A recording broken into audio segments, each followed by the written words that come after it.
Welcome to the Business for Aligned Women podcast. I'm Honey.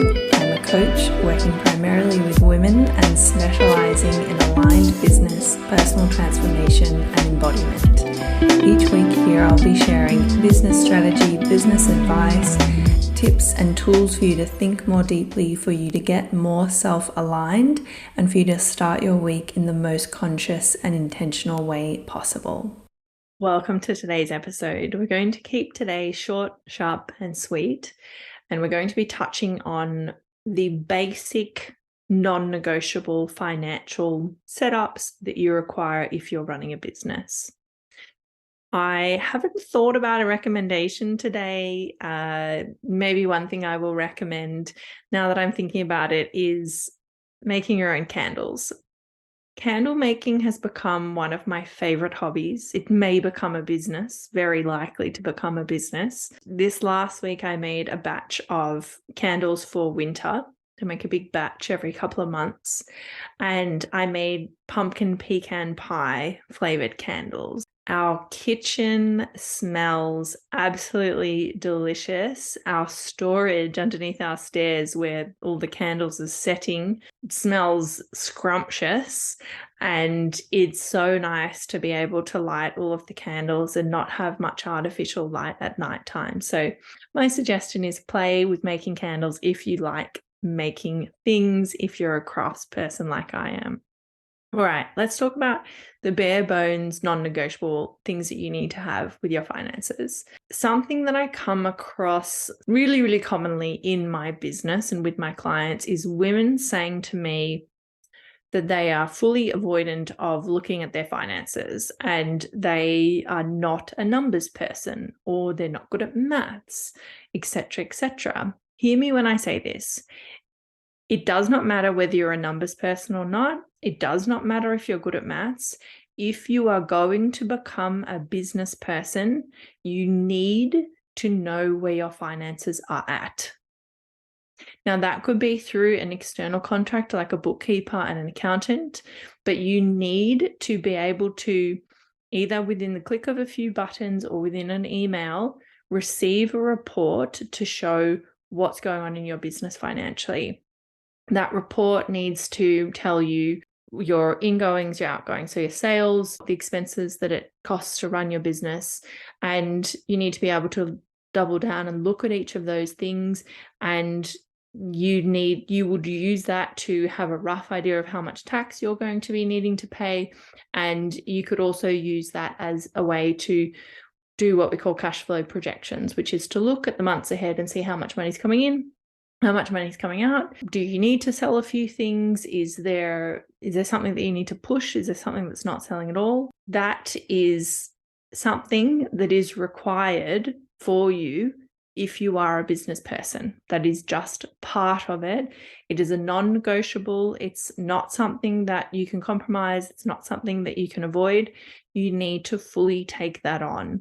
I use an accounting system called Xero, and I pay a bookkeeper and an accountant. I'm not going to give any specific advice because A, I'm not legally allowed to, and B, all of the tax laws and things are different in each country. I will say that it's a great idea to have a system that you have access to, that you can go in and populate a report within 2 minutes and download a PDF so that you have access to it, so that you know where things are at. If right now you're avoiding your finances, you need to pull your socks up, stop ignoring it, take yourself seriously, stop embodying internalized patriarchy, and just do this thing which is uncomfortable. It is going to make you feel so much more sure and confident and clear with where things are going. If the situation is bad, you need to know that. If you are spending more money than you're earning, you need to know that. Otherwise, you won't be able to fix it and you won't be able to course correct. So please, my goodness, make sure you have an understanding and access to what's going on in your finances. Secondly, a non-negotiable, which I'm honestly shocked that I even feel like I need to say this, but I do.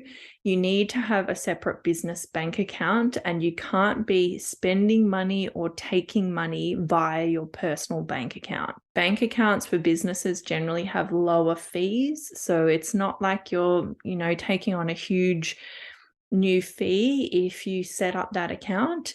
And if right now you have everything going through your personal account, you're going to need to take the time to list out all of the things that are direct debited, all the things that you pay for, and swap each of those over to your new card when you receive it. And also you're going to need to communicate that to your clients that you've changed accounts, which is quite a bit of administrative work, but you have to do it. This is a non-negotiable.